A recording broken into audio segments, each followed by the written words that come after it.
to the Zoom cast of the Tyler Salk Show, 990WBOB.com. With me right now, you see him on my screen, at least he's below me, Quenton Albertie. Of course, though, you're above me when it comes to a lot of this basketball stuff. You know your stuff. You're with USA Today's NBA Wire you're in like 40,000 bylines. I can't list them all. I know you're with SB Nation's Nuggets page. You're everywhere. Quenton, what's up? Also, before we get to you, I just want to say you also see Michael Sandoval, one of our producers and hosts here at 990 WBOB. So, Mike, thanks for your help. Quenton, what's up? Hey, how you doing, man? Doing well. I want to say I'm doing good.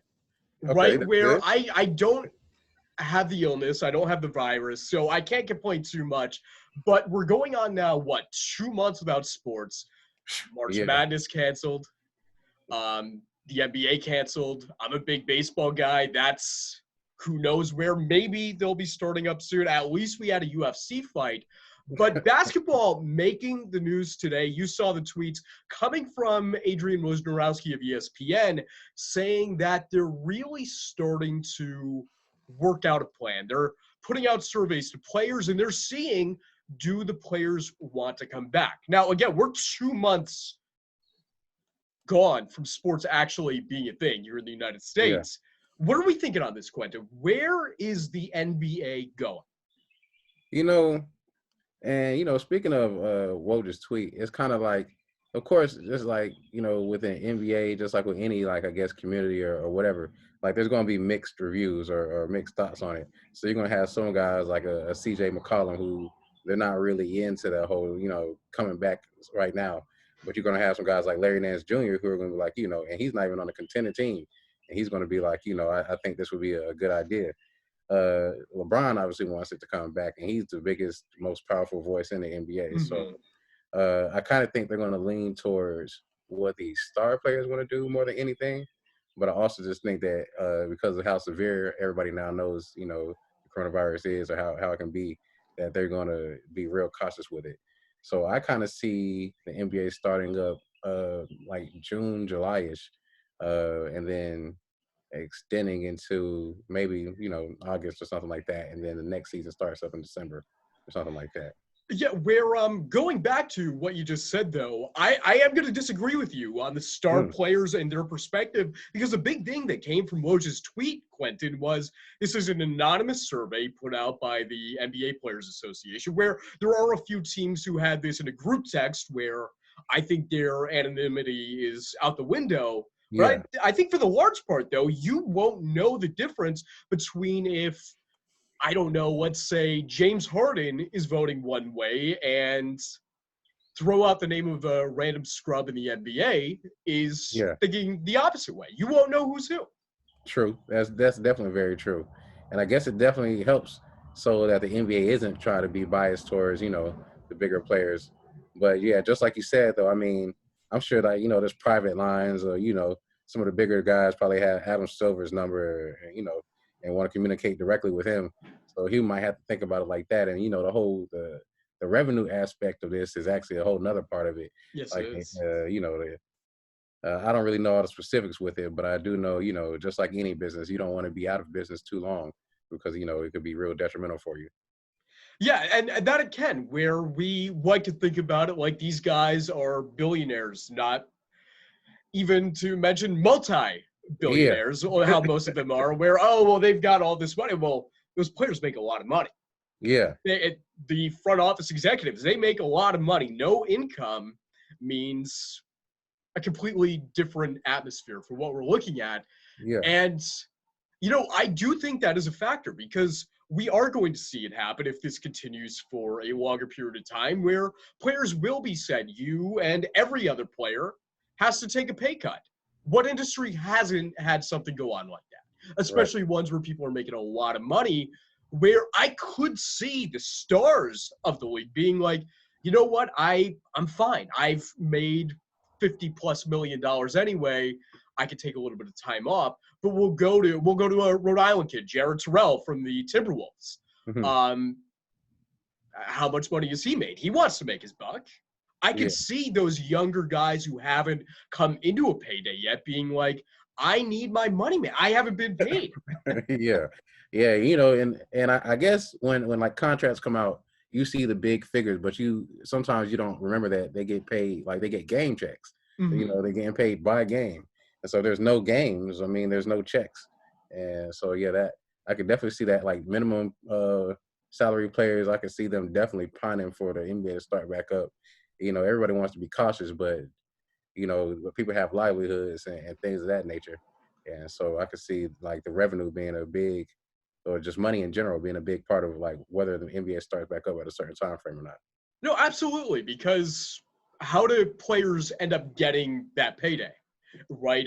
Certain guys, Zion Williamson, he's going to be a multi-millionaire beyond, like way above that right off the bat. But we'll go to that second round pick. We'll go to the guy drafted 55th overall. If drafted at all, well, he's trying to go out there, prove himself to get that payday. You don't step on the court. How do you prove yourself? How do you get paid? Yeah, I could exactly. see like the younger players, like really anybody within their first 4 years in the league, being completely on board with coming back here. Yeah, I could see that too.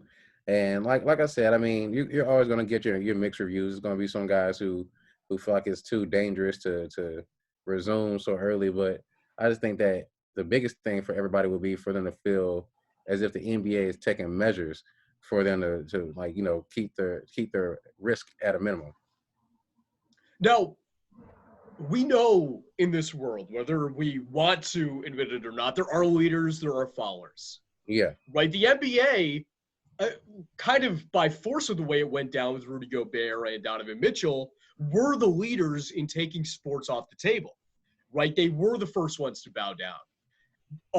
Is the NBA going to be a leader in this, do you think? Or are they going to wait and see what baseball does? Wait and see. I know the AHL canceled, but wait and see what the NHL does. I kind of Who makes the think move that first?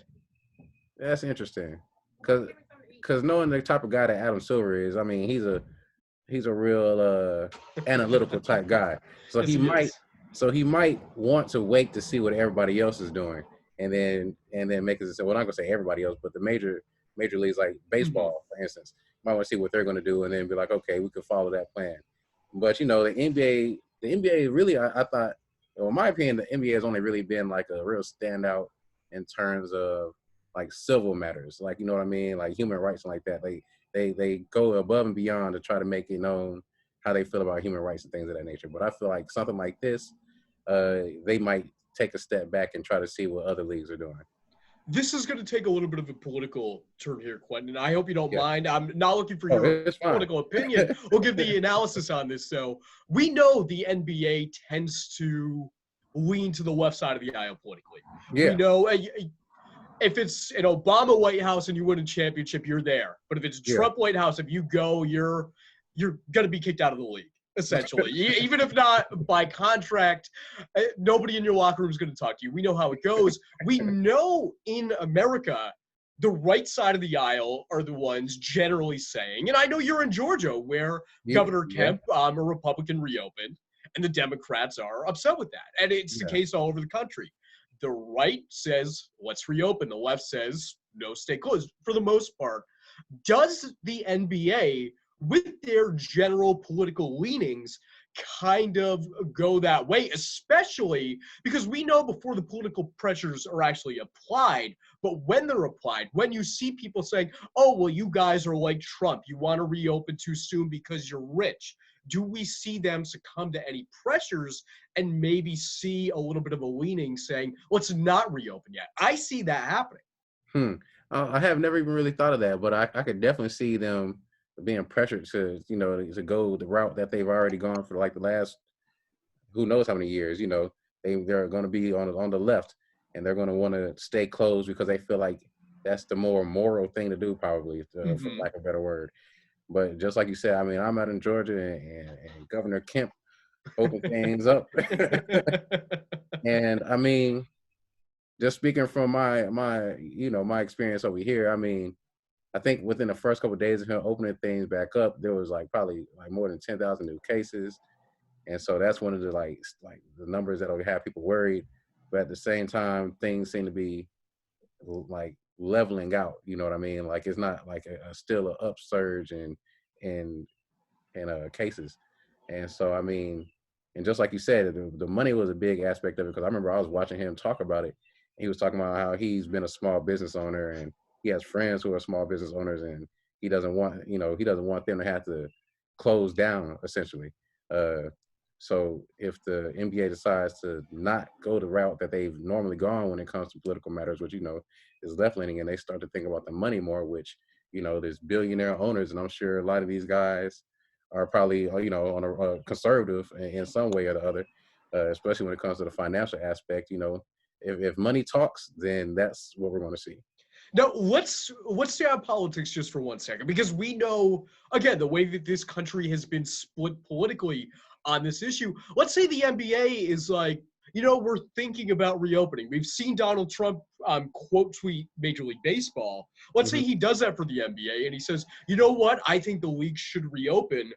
Do we see a flip in the mindset of certain players? I don't know Jared Dudley's political leanings, but I saw his tweet earlier saying, even though he doesn't see himself going to the playoffs this year, it's a good thing.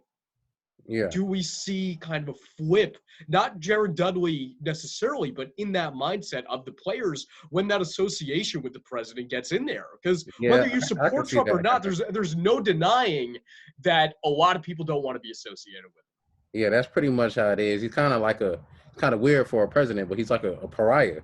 And so, he is. like people don't want to be associated with the pariah.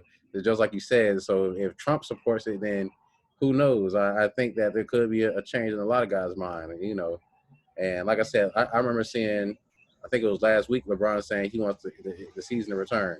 But if President Trump says he wants the season to restart, I can only imagine like what it would mean if LeBron sees that and then he flips his mind. And then it's like, how's the pendulum going to swing now for the rest of the NBA? Like, is everybody going to be like, it is probably a bad look to be associated with them? Or are they just going to try to compartmentalize and not really take the president's opinion on the matter into consideration, so to speak? Let's go back to the health aspect of this, right? Yeah. There's no denying the seriousness of this virus. We were all Rudy Gobert, right? We were all making jokes about this coronavirus. Quenton, go through my Venmo payments. I had one saying coronavirus free since like 2:37 in the afternoon. Then one a week later saying coronavirus free since 2:37 last Tuesday afternoon. Right? Yeah. We were all making jokes about this. We were all insensitive to it. That Rudy Gobert wasn't alone, but that was kind of the oh crap moment. This can really happen to anyone. The NBA already learned that. And even though it was just those two guys, Gobert and Mitchell, who made it so the league ended up getting put on hold, Marcus Smart tested positive, Kevin Durant tested positive, the list goes on. Yeah. Does the league actually take the risk knowing how many of their members, A, have already been affected, but B, just how quickly this could spread? I they've think, been there now. Yeah, they've definitely been there. I think that the NBA has tested probably all the personnel, from the coaches to the training staff to the players themselves. And if none of them have it, I think that what they would end up doing is just having games without spectators. And so that way they minimize the risk. Because, I mean, you got a whole bunch of guys without the virus playing. I mean, I don't really think, I'm no medical expert, but I don't think you can catch it if everybody else is growing like free of it, or, they've been cured, or I don't know if that's the right word for it, but yeah. So I guess that would probably be the best way for them to do it. They just close the games to fans. And I just was reading something that said that, to make up for the fans not being able to be there, they would just have to have innovative camera angles and things like that to make it more interesting for us to watch. And as far as media members go, I mean, like the Atlanta Hawks just had a practice yesterday, I want to say. Mm-hmm. But I don't think that it was one of those, like, usually you can go to the Hawks practice and, everybody would gather up in the scrum and everything. But the way things are now, I mean, I think we saw, like, right before they closed the season or suspended the season, that, they maintained a distance of so many feet, and they'll probably do things like you see in gas stations where you had a little clear barrier things like that. So I can see the NBA returning even if the health is a concern. I just think that to minimize concern, like the fans won't be a part of it, and media. I mean, if they do still allow media, they're going to try to make it in such a way that there's just minimal risk. So it took a virus to make it so we don't have 50 people piling up at a media scrum where we've both been in those. Like the amount that I was in at Gillette Stadium like a couple of years ago where Tom Brady during his 40th birthday, imagine that media scrum. Yeah. Those. I can tell you that. Won't miss those. But going back to it though, you could monitor the players, but they're still going to have their personal lives. They're still going to have their stuff going on. You can easily say, oh, well, you know what, Steph, like, beyond your home, don't go anywhere other than the court. Have somebody else do your shopping. Don't hang out with friends who aren't on the team, et cetera, et cetera. You could say the same things to his wife. You could say the same things to anybody, but that doesn't mean that it happens. And let's be real. The NBA is a ego-driven league. Mm-hmm. It is a league of big personalities. And a lot of the time, that comes with doing your own thing. Yeah. Would players in your mind, like, obviously, you wouldn't have 100% success rate, but would they actually socially distance the way that they're being recommended to? Or would they be like a lot of us, where it's like, you know what, I'm fine. I'm fine. I could do a little bit. I could go to the grocery store. I can fill up my gas tank. I could see my mother, who might have seen a couple of her friends. Yeah. I think it will be a fair amount of guys who adhere to the rules about social distancing. But I think that there's also going to be a lot of guys who pretty much just are, just like you said, they feel like they're healthy. So, why not go see a friend or go see a family member, or go out and do their own shopping or something like of that nature. I mean, a lot of them guys have enough money to have people do it for them, but I mean, I could definitely see a lot of guys doing both, actually. And same here. And that's not just for the NBA. That would be for the NFL if it was still going on. It is for MLB. It is for the NHL. It's for anything, anyone. And that's the important thing to realize with this, Quenton, is we're all the same with this. It's been the story ever since this was in China. We know that Boris Johnson, the Prime Minister of the UK, had coronavirus. This virus it doesn't discriminate anybody of any race, of any financial background, of any occupation. If you're interacting with another person on this planet, you can catch it. Right. And we know that does happen. I think there is a good chance if they were to reopen, they just shut down again. Right? Does the NBA see that as being worth it to take the risk of probably, I'm just freeballing a number here, going to say a 90% chance that they have to shut down again when another player contracts it? Yeah. I wonder if they do see it worth it. Again, that's something I really never stopped to consider, but I kind of think that the NBA thought that this wouldn't last so long. You know what I mean? Like, I feel like just how we were talking about, it's been like 2 months since we were on a quarantine. At first, it was only supposed to be like 2 weeks. Then it was like 1 month. Then it was like, 2. Then, I think sometime a couple of weeks ago, people were talking about this might last for like a whole other year. And now it's like, well, when is it going to stop? And so I think that the unknown is probably the biggest issue, because they don't know when it's supposed to stop, and everybody's supposed to be generally healthy, or everybody develop the antibodies they need to combat it, or if it's just going to be something that's longer lasting. Because I don't think the NBA is also prepared for a scenario where they have to be shut down for a whole other season or something like that. Or I mean, like they weren't even prepared for to just spend most of this season. Well, not most of it, but the bigger part of the most important part of the season, which is the playoffs. So,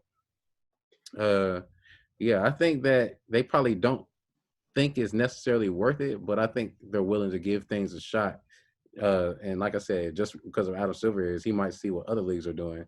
He might even wait to see how that goes with, as far as if anybody catches it again while they're playing, and then he might make his decision based off of that. Quenton Albertie. He's with USA Today's NBA Wire. He's with the SB Nation Nuggets page. You can find him in the bylines of really about 4 million different sites NBA related. Quenton, time for one final question. If this does happen, if the NBA will eventually reopen, when do we actually see meaningful basketball on the professional level once again in the United States? If it's this season, if this season, you know, they resume play, I would say July. But if it's next season, I would think that it would be around Christmas time. Quenton Albertie, we are going to be sure to put your Twitter link in the description when this is put on YouTube. Thanks for joining me, and I'm sure we're going to do this again soon. Oh, we will. Thank you. Yes, we will. Yes, we will. So, signing off from 990WBOB.com Zoom, I'm Tyler Salk. Thanks for joining us. Yes, sir.